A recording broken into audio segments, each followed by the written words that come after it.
చేస్తా ఉన్నా చూస్తుంటే బాధ అనిపిస్తా ఉన్నది.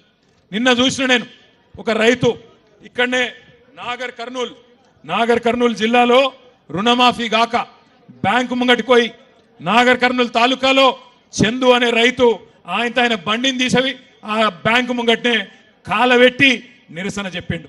మొన్న ఒక నెల రోజుల కిందట ఆదిలాబాద్లో జాదవ్ రావు అనే రైతు బ్యాంకుకు పోయిండు, తిరిగి బేజారయ్యి ఆఖరికి బ్యాంకులోనే ఎండ్రిని దాగి ఆత్మహత్య చేసుకున్నాడు.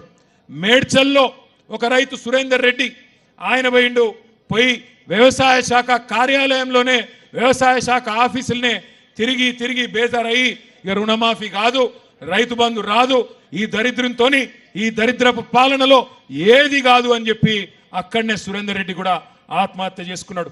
ఒక దిక్కు రైతులు, ఇంకో దిక్కు నేత కార్మికులు, ఇంకో దిక్కు ఆటో డ్రైవర్లు, గురుకుల పాఠశాలల్లో విద్యార్థులు, ఆఖరికి నిన్న ఇయ్యాల మొన్న వేణుగోపాల్ రెడ్డి అనే ఒక తమ్ముడు రియల్ ఎస్టేట్ చేసుకొని బతుకుతుండే రియల్ ఎస్టేట్ ఏజెంట్, ఆయన కూడా ఆత్మహత్య చేసుకున్నాడు. అట్లే నిన్న ఇంకో తమ్ముడు మహేశ్వరం నియోజకవర్గం దగ్గరలో అనుకుంటా ఆయన ఆత్మహత్య చేసుకున్నాడు.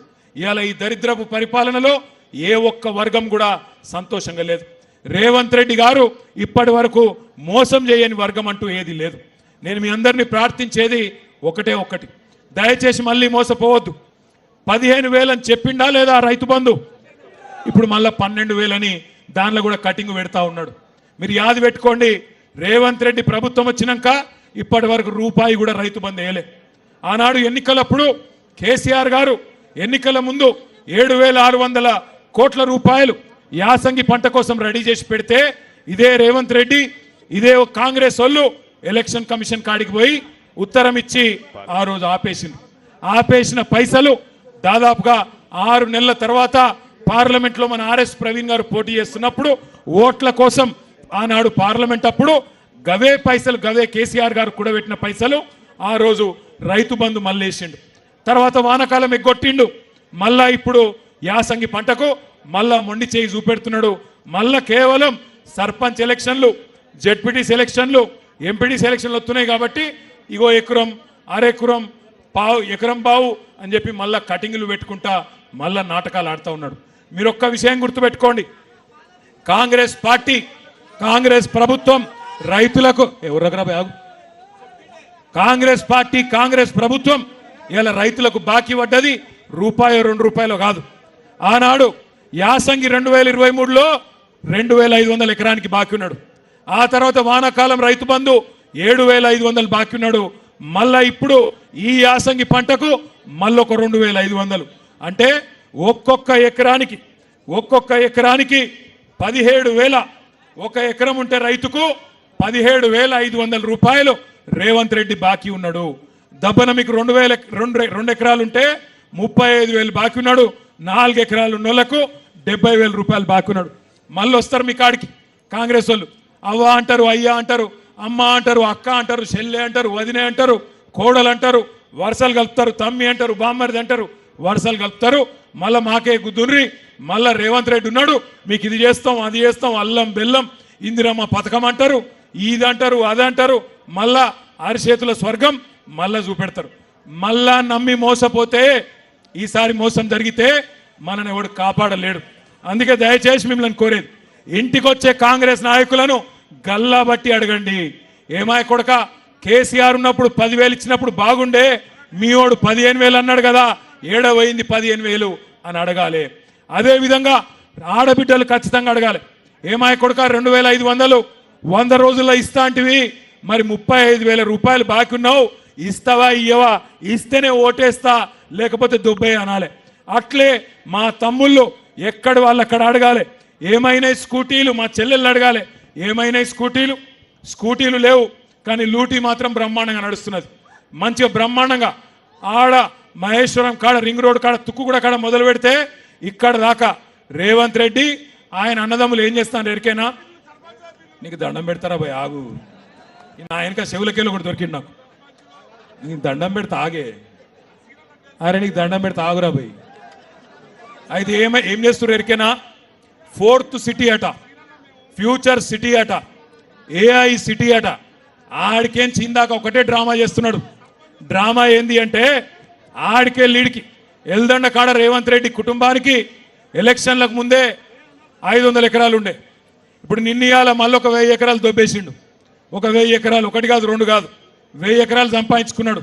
ఇప్పుడు నిన్నయాల కొత్త కథ మొదలు పెట్టిండు. మొన్న మా జైపాల్ యాదవ్ సాబు కొంతమంది రైతులను తీసుకొచ్చిండు మా కాడికి. ఏందన్నా అంటే కొత్తగా వాళ్ళ అత్తగారు ఊరికట పెద్ద రోడ్ వేసుకుంటాడట అత్తగారు ఊరికి. ఎందుకో నేను అడిగితే ఎందుకేమున్నదన్నా, ఓ 1000-1200 ఎకరాలు తీసుకున్నాడు. అక్కడ భూముల రేట్లు పెంచుకునేందుకు కథలు పడుతున్నాడు రేవంత్ రెడ్డి అని చెప్పాడు. కరెక్టేనని చెప్పేది. కేవలం స్వార్థం తప్ప ఆయనకు వేరే విషయం తెలియదు. రియల్ ఎస్టేట్ తప్ప స్టేట్ గురించి ఫిగర్ లేదు.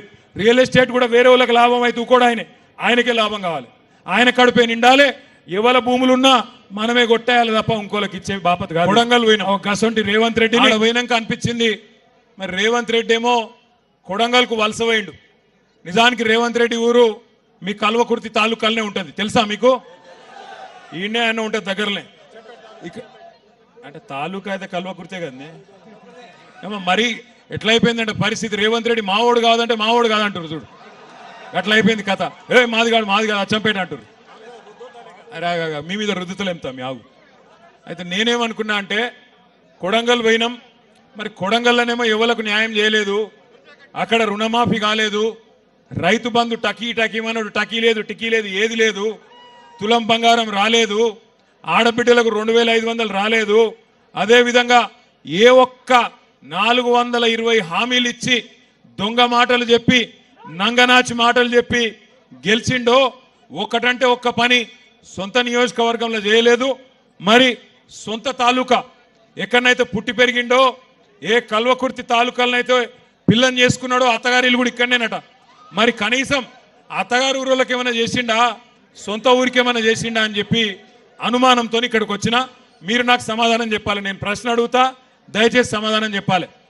రేవంత్ రెడ్డి గారు పిసిసి అధ్యక్షుడు ఉన్నప్పుడు ఎన్నికలకు ముందు ఒక మాట చెప్పిండు, మీరు 2 లక్షల రుణమాఫీ తీసుకోండి, నేను వస్తున్నా 2 లక్షల లోన్ తెచ్చుకోండి.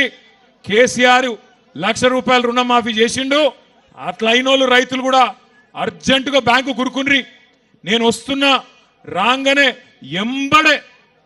ఎంబడే డిసెంబర్ 9 నాడు సంతకం పెడతా, 2 లక్షల రుణం మాఫీ చేస్తా అని చెప్పిండు. ఇక్కడ ఒక్కసారి రుణమాఫీ అయిన వాళ్ళందరూ శైలా పట్టాల. అరే కొంతమంది కన్నా అయిందే, కాలేదా? కాని వాళ్ళందరూ శైలా పట్టాల గట్టిగా. కాలేదా? 2 లక్షల రుణం అయిందా కాలేదా? కాకపోతే గట్టిగా చెప్పాలి, కాలేదా?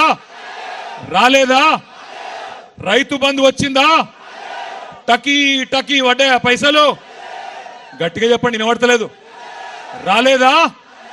తులం బంగారం వచ్చిందా? రైతు కూలీలకు 12,000 వచ్చినాయా? ఏమొచ్చింది మరి ఇప్పటికి? 14-15 నెలలే. ఏమాయ్ కల్వకుర్తిలో రియల్ ఎస్టేట్ బాగున్నదా? అది కూడా వీకిందా?